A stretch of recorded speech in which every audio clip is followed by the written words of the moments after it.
जो राम इनके दिल में बसते हैं वही दिल को ले जाके शराब के ठेके पे खड़े हो जाते हैं।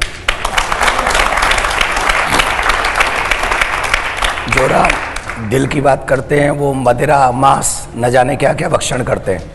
जो राम मंदिर है जब वहाँ जाते हैं हम निष्ठा रखते हैं तो फिर हम मांस और मदिरा से दूर हो जाते हैं। और आपके स्कूल आपके कॉलेज ये नहीं सिखाते। हमारे जो मंदिर हुआ करते थे पहले वहाँ गुरुकुलम भी हुआ करते थे और गुरुकुलम में ये शिक्षा होती थी कि चरित्र का निर्माण कैसे होना है, चरित्र का निर्माण। और वो चरित्र का निर्माण रामायण करती थी, राम का चरित्र करता था। जो खुद चरित्रहीन है वो हमें चरित्र की बात बताते हैं। मुगलों ने, आक्रांताओं ने हमारे जितनी भी बड़ी आस्था के स्थान हैं उनको तोड़ा और सिर्फ तोड़ा ही नहीं उन्हें मिटाने का काम किया। आज ये 100 करोड़ सनातनी सिर्फ और सिर्फ कोर्ट से आशा रखते हैं कि हमें न्याय मिलेगा और उसी के लिए, उसी मार्ग को अपनाने के लिए इस कोर्ट का रास्ता हम लोगों ने चुना है। और जब सर्वे होगा तो दूध का दूध, पानी का पानी होगा। जब जांच कोर्ट के अंदर होगी तो किसी को भी संदेह नहीं करना चाहिए और ये सर्वे उस पर्दे को हटा देगा। यही सनातनियों की जीत का पहला चरण हो। 11 दिसंबर को हाई कोर्ट का भी एक ऑर्डर आ गया है कि इसको 6 महीने में समाप्त किया जाए। इसकी सुनवाई 6 महीने में की जाए, पता किया जाए कि उन सीढ़ियों के नीचे भगवान की विग्रह है कि नहीं। ऐसा हम नहीं कहते, ऐसा मुगल इतिहासकार कहते हैं।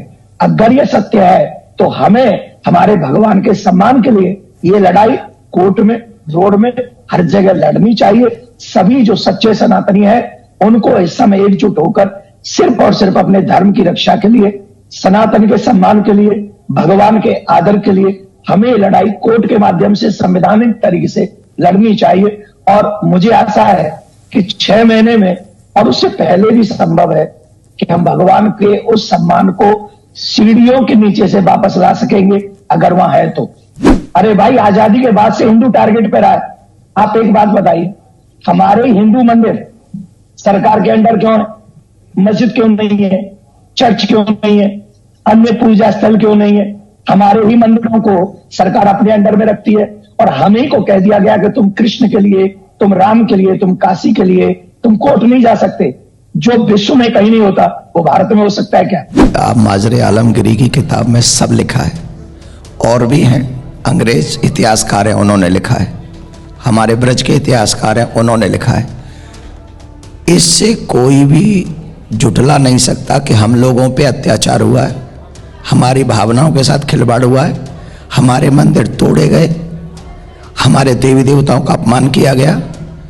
कोई भी थोड़ा बहुत जो इतिहासकार होगा वो इसको जुटला नहीं सकता। ये तथ्य सत्य है। अब हम लड़ना नहीं चाहते। मैंने बहुत पहले कहा था काशी, मथुरा, अयोध्या ये हमें दे दो। क्यों? ये हमारे प्राण हैं, ये हमारे प्राण बसते हैं, शिव, राम, कृष्ण। आप हमें 3 मंदिर दे दो, हम तुम्हें 3 मस्जिद बनवा के देंगे। नहीं मिले। यहां पर भी मैं आज फिर से एक बात कही, फिर भी वो बात प्रारंभ में नहीं मानी गई। आपके मुस्लिम इतिहासकार कहते हैं कि केशव देव की मूर्तियों को लेके जामा मस्जिद की सीढ़ियों में गाड़ दो। वाय, कौन सा सम्मान दे रहे थे? कौन सा भाईचारा था वो? ये भाईचारा था? नहीं, ये हम लोगों की आस्था को पैरों तले कुचलना है।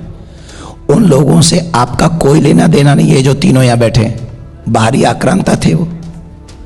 आप और हम, आपके पूर्वज भी, क्योंकि एक टीवी चैनल पे आपने कहा था हमारे पूर्वज हिंदू हैं, तो आपके पूर्वजों ने भी रामकृष्ण शिव को पूजा है। उन पूर्वजों की आस्था के नाते ही हमें यहाँ टीवी चैनलों पे लड़ना नहीं चाहिए, बल्कि कहना चाहिए कि तीनों जगह दे देनी चाहिए। इस पे कोई विवाद नहीं होना चाहिए।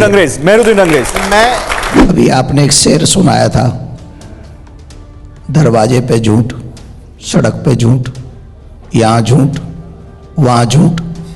जिसने ये शेर लिखा वो कितना बड़ा झूठ। ये लीजिए मतलब मानते हैं वो शायर भी मुसलमान ही थे। 1670 संविधान युक्त था। औरंगजेब की हरकतें संवैधानिक थी। नहीं, वो उसके बारे में अरे रुकिए, एक लाइन बोलते हैं आप लोग आ जाते हैं। अंग्रेज के बारे में लूट कर ले गया पूरे हिंदुस्तान को। एक लाइन बोलते हैं और आप लोग तुरंत आ जाते पूरे हैं। हिंदुस्तान को लूट कर ले गया, लाल किले में लगे हुए हीरे मोती। देवकिनंदन जी आप बोलिए। औरंगजेब समय खत्म हो चुका है साजिद। इस देश में आया हुआ सबसे बड़ा आतंकवादी है। औरंगजेब सबसे बड़ा आक्रांता है, सबसे बड़ा लुटेरा है।